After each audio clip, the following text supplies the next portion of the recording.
Shalom, shalom. Je ne suis plus à présenter, c'est Jonathan, The Word That Sanctifies, Heaven Gate Bible Mission. La Pâque. Ok.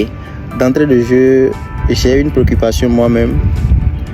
Pourquoi aujourd'hui les gens vont se dire que nous avons deux sortes de Pâques, comme quoi une Pâque juive et une Pâque chrétienne, et que la Pâque juive est faite pour les juifs et la Pâque chrétienne est faite pour les chrétiens. D'abord, quand on parle de chrétiens, d'emblée ça fait penser à Jésus, à Christ. Ça dit que tous ceux qui se sont donnés à Christ, tous ceux qui suivent Jésus, tous ceux qui ont reçu Jésus, c'est ceux-là qu'on appelle des chrétiens, n'est-ce pas? À ces chrétiens-là, j'aimerais poser une question. On se comprend. La Pâque là, est-ce que c'est à l'époque de Jésus qu'on a commencé par la fêter, ou bien elle a existé avant Jésus? Si la Pâque a existé avant Jésus, pourquoi dire maintenant que nous avons une Pâque chrétienne et une Pâque juive? Ça veut dire que d'emblée là, il y a une confusion que nous devons corriger. La Pâque, elle a existé bien avant Jésus. L'origine, je ne vais pas pointer directement quand est-ce que tout a commencé, mais ça s'est matérialisé physiquement quand les enfants d'Israël étaient en Égypte. L'ange de la mort devait descendre une nuit pour détruire tous les premiers-nés de Pharaon. Israël se trouvait au milieu d'Égypte. Vous connaissez tous l'histoire, nous connaissons tous l'histoire, ce n'est pas le moment de revenir en détail là-dessus. Alléluia. Maintenant, il faille qu'on prenne un agneau, qu'on fasse un sacrifice, qu'on y prenne du sang, qu'on y mette sur les portes et sur les linteaux. Et que quand l'ange de la mort vienne, immédiatement qu'il verra le sang qui constitue désormais l'alliance, que la destruction passe par-dessus Israël. Et c'est ça qui a été appelé, qui a été instauré, la Pâque. Et c'est dit que ça ne va pas s'arrêter là seulement, ça va se fêter de génération en génération. Au mois des épis, du 10 au 14 du mois. Toutes les instructions sont dans le livre des Hôtes et dans le livre de Deutéronome.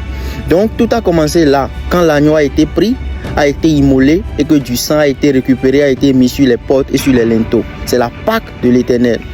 Et la voix de l'Éternel continue jusqu'à dire à Moïse que lorsque vous serez en train de faire ça de génération en génération et que vos enfants vont vous demander c'est quoi ces signes-là, c'est quoi ces cérémonies-là que vous faites, vous leur direz que c'est la Pâque en l'honneur de l'Éternel. Ça fait 1.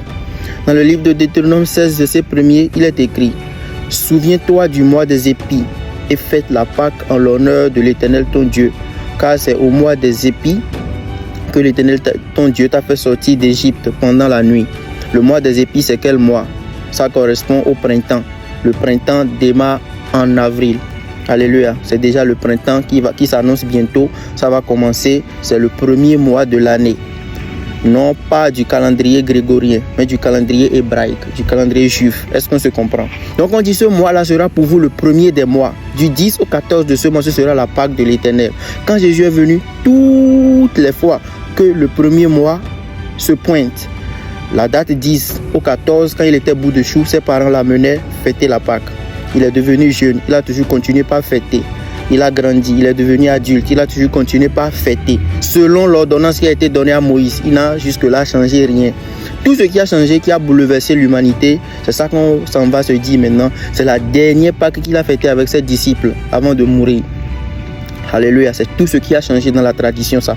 Sinon, la Pâque, la date, elle est connue. Le mois des épis, qui est le premier mois, ça dit le mois d'avril, du 10 au 14. C'est un rassemblement. C'est un rassemblement. Et le moment phare de la fête, c'est quand c'est la nuit du 14. C'est cette nuit-là que l'agneau doit être immolé. Et est-ce qu'on se comprend? C'est cette nuit-là qu'il a été dit que l'agneau doit être immolé. Donc cette nuit-là, la nuit du 14, qui est la nuit phare de l'événement, qu'est-ce qui s'est passé? Il n'y a plus eu, je parle de la dernière Pâque que Jésus a fêtée avec ses disciples, il n'y a plus eu de libation de sang cette nuit-là. Comme quoi il a dit, prenez, mangez, ceci est mon corps, prenez, buvez, ceci est mon sang. Alléluia. Donc, à partir de ce moment, il est devenu l'agneau pascal. C'est pourquoi il est écrit dans le livre de Corinthiens, Christ, notre Pâque, a été immolé. Il est l'agneau de Dieu qui enlève le péché du monde. Désormais, tout ce qui a changé dans la Pâque, c'est qu'il n'y aura plus de libation d'agneau, il n'y aura plus de libation de sang. Mais cette fois-ci, Jésus s'est donné comme notre agneau pascal. Ça ne veut pas dire qu'on ne va plus se rassembler du 10 au 14. Ça ne veut pas dire qu'on ne va plus suivre la Pâque telle que instaurée par Dieu. Ça ne veut pas dire que Jésus a changé le cours des choses et que désormais on ne va plus fêter la Pâque juive, mais cette fois-ci nous allons fêter la Pâque chrétienne. Donc cette affaire de dire que la Pâque c'est la commémoration de la mort et de la résurrection de Jésus là, les Pâques qui ont précédé Jésus là, c'était ça avec quelle connotation alors? On commémorait la mort et la résurrection de qui? Si telle est la définition de la Pâque. Écoutons, ne nous leurrons pas, c'est l'heure de comprendre la vérité, c'est l'heure de connaître la vérité et que la vérité nous affranchisse. À tous les followers, j'aimerais leur dire que ceci, c'est juste une introduction. On va revenir en ligne pour faire un développement conséquent de ce que c'est que la Pâque, de son origine réelle et de comment elle se fête. Quelles sont les instructions qui y sont données. Ce n'est pas seulement de prendre la Bible et de lire. Si tel est le cas, tout le monde aurait eu une compréhension de la Bible, même ceux qui n'ont rien à foutre avec la chrétienté. Est-ce qu'on se comprend? Donc que nos followers s'abonnent massivement à nos pages.